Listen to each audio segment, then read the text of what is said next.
Hello guys, in this video I'll show you I built out a Audacity clone audio speed and pitch editor directly in browser using the Wavesurfer library.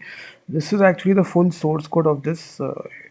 This is entirely built inside JavaScript. As you can see, all the files are customizable, and this is your single index.html file, which you will basically run inside VS Code. Just start a live server.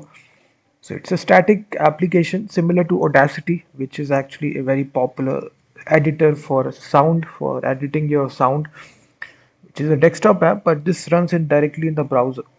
So if you're interested in purchasing the source code, the link is given in the description. After that, you will get the source code from Google Drive automatically. So what this application does, it actually allows you to simply select whatever file.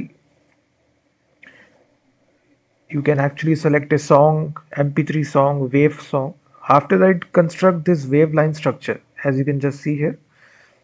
And based upon that, using these sliders, you can adjust the speed of the song, the pitch of the song, everything you can control, customize. So everything plays. So you have the play button. So once you click the play button, the audio will play.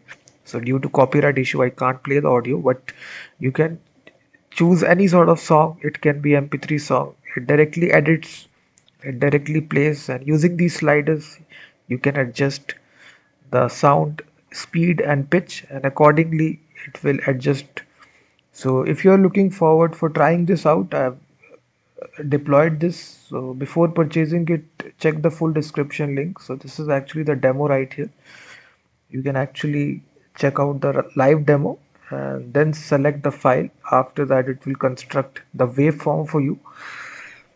And right here you will see that using these sliders you can actually use this application before purchasing it. So if you like it, then you can see this is actually the full source code here. It's entirely built in HTML, CSS and JavaScript. And specifically for this, we are using this Wavesurfer.js library, which is a JavaScript library for manipulating audio files directly in the browser. It's an open source library. So we are actually using this library for building out this audio based editor directly in browser, similar to Audacity. So if you're looking forward for purchasing it, the link is given in the description. You can directly purchase it.